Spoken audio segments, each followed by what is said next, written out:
أعوذ بالله من الشيطان الرجيم. بسم الله الرحمن الرحيم.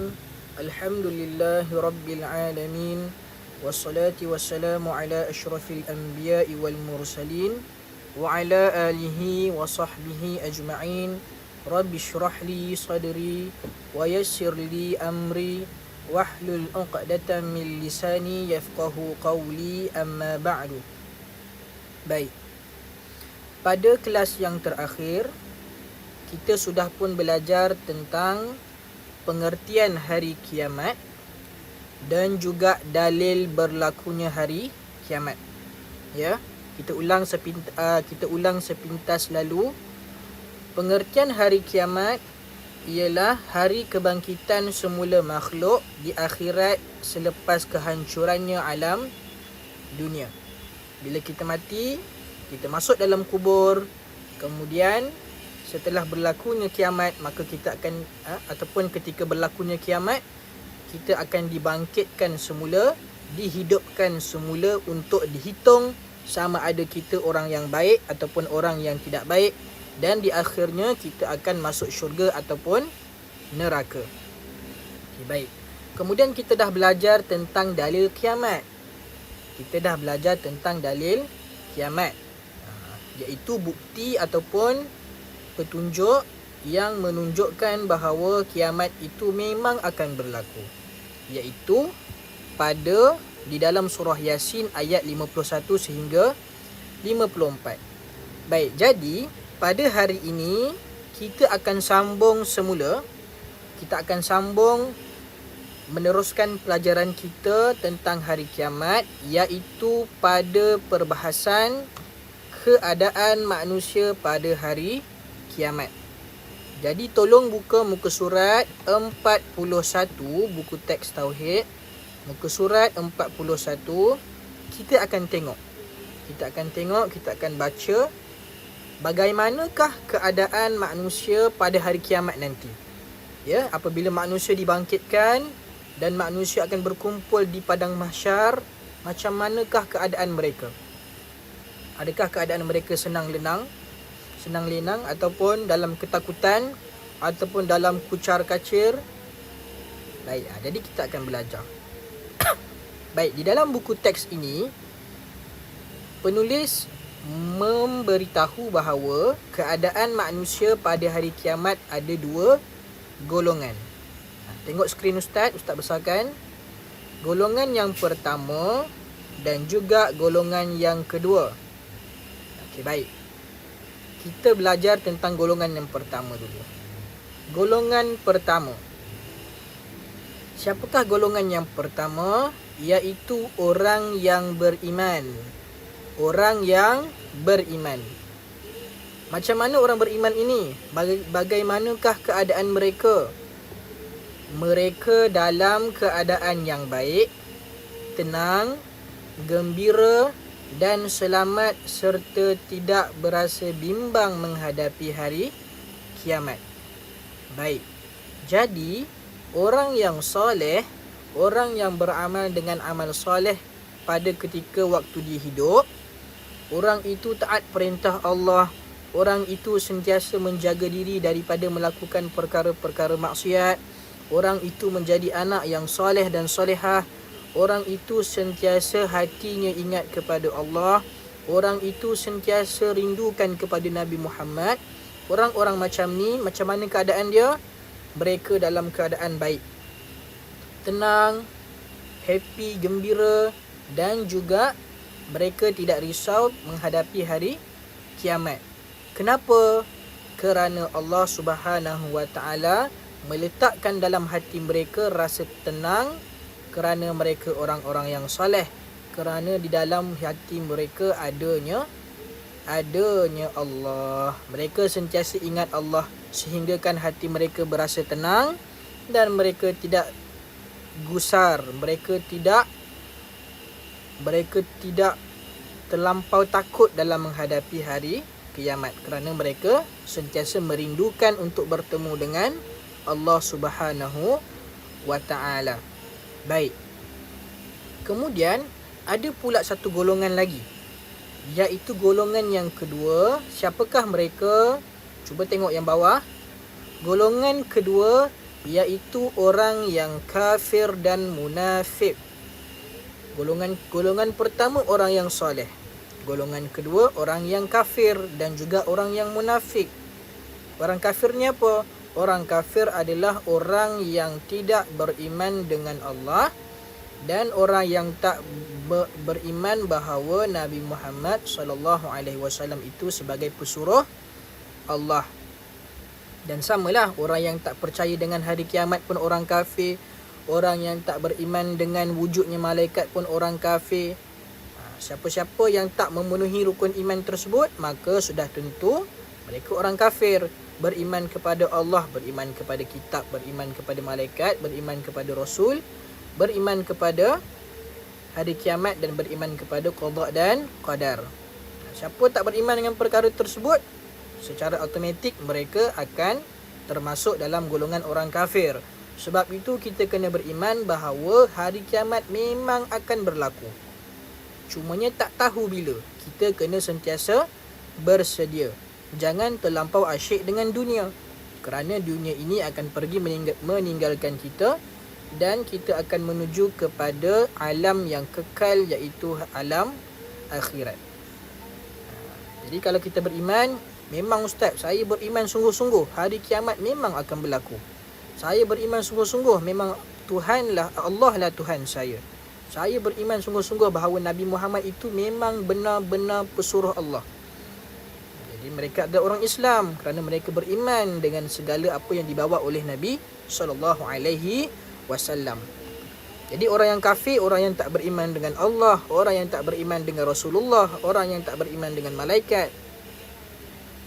Ada tak golongan yang beriman dengan Allah tapi tak beriman dengan Rasulullah?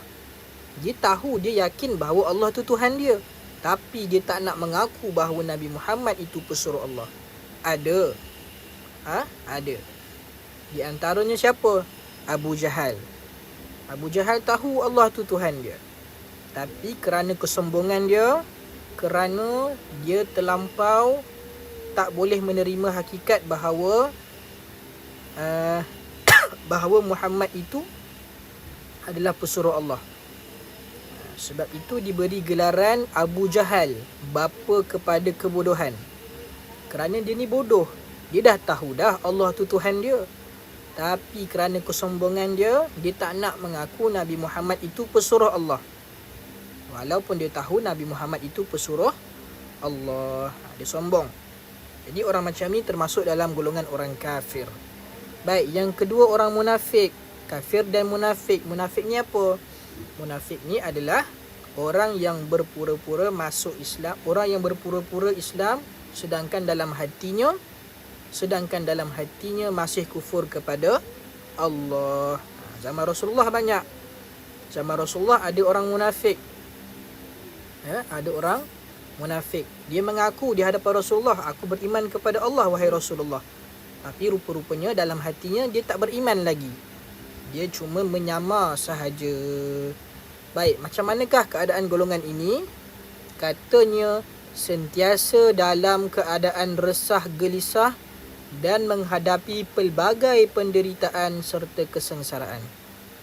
Orang yang kafir, orang yang munafik, yang berpura-pura masuk Islam, mereka hatinya resah, gelisah, tak tentu hala, dan mereka menghadapi pelbagai penderitaan serta kesengsaraan. Mereka dalam hari di akhirat di padang mahsyar saja mereka sudah pun diseksa, belum lagi masuk neraka.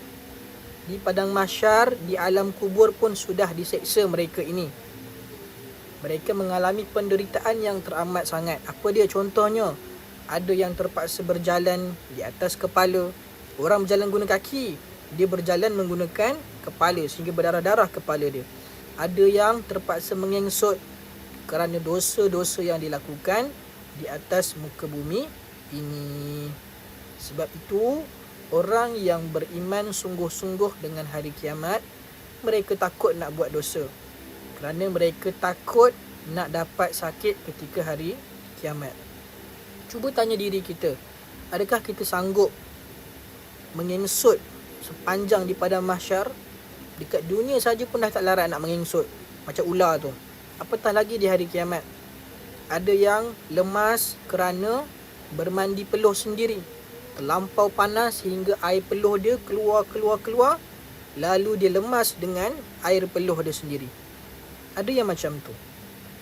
Jadi memang takut. Hari akhirat di padang mahsyar pun sudah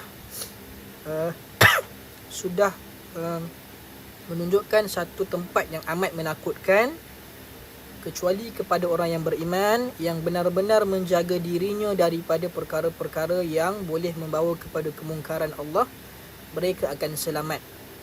Orang yang tak kisah, walaupun dia Islam tapi dia tak kisah nak buat dosa, dia langsung tak rasa Allah tu ada dalam hati dia. Hati dia nak cari duit, hati dia nak hidup, nak bina rumah yang besar, nak bina mahligai, nak bina kemewahan, nak dapatkan kemasyhuran, nak dipuji orang ramai. Hidupnya tak pernah untuk Allah.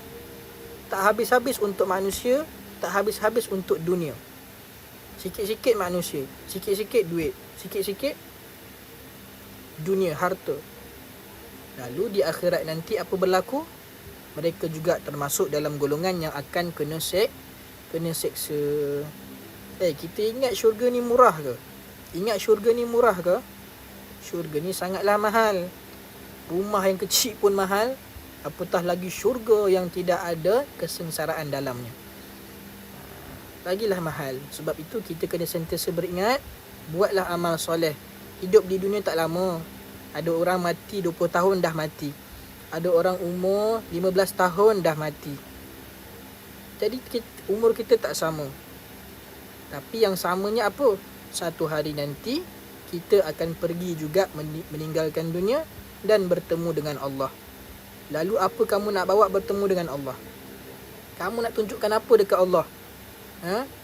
Kita nak jumpa Allah, nak bertemu Allah, ibadah apa kita nak bawa? Tak ada. Nak tunjukkan ibadah solat kita pun asyik tak sah saja. Belajar pun tak nak. Hukum sah batal pun tak belajar. Solat kita banyak yang tak sah. Lepas tu kita nak tunjuk, ya Allah ni aku dah solat. Allah ambil solat tu, Allah lemparkan balik. Kenapa? Kerana solat tak sah. Solat tak didasari dengan ilmu. Ada yang solat pun tak khusyuk, ada yang solat pun tak sah. Ada yang kerana riak pula tu. Macam mana keadaan kita nanti?